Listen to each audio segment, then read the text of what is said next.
அஸ்ஸலாமு அலைக்கும். நாம் இப்போ 10th ஸ்டாண்டர்ட் மேக்ஸ் எக்ஸசைஸ் 6.1ல் first sum prove that cot theta plus tan theta equal to secant theta into cosecant theta நம்ம மாற்றணும். ஃபஸ்ட்டு நம்ம எல்ஹெச்எஸ் எடுத்துக்கிறோம். லெஃப்ட் ஹேண்ட் சைடில் cot theta plus tan theta இருக்குது. இப்போது நம்ம படிச்சு காட் தீட்டா அப்படின்னா cos theta by sine theta அப்படின்றது உங்களுக்கு மேபி தெரிஞ்சிருக்கலாம். அப்படி தெரியலனா தெரிஞ்சுக்கோங்க. ப்ளஸ் tan தீட்டா வந்து சைன் தீட்டா பை காஸ் தீட்டான்னு எழுதிக்கலாம்.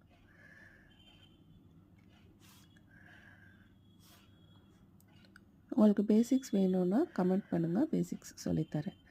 இப்போது நம்ம இதுக்கு எல்சிஎம் எடுக்கிறோம்.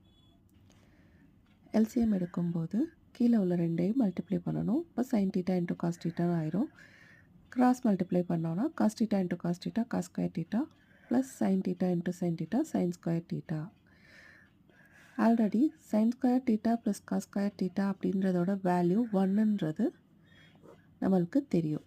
அப்போது கீழே உள்ளதை சைன் தீட்டா இன்ட்டு காஸ் தீட்டான்னு மட்டும் நம்ம போட்டுக்கலாம். இப்போ இதை தனித்தனியாக எழுதிக்கிறோம். 1/sin theta into 1/cos theta. இப்போ 1/sin தீட்டாவோட வேல்யூ என்ன அப்படின்னா சீக்கன் தீட்டா. 1/cos தீட்டாவோட வேல்யூ கொசிக்கன் தீட்டா. அப்போது நம்மளுக்கு ஆர்ஹெச்எஸ் கிடச்சிருச்சு. Secant theta into cosecant theta. Thank you.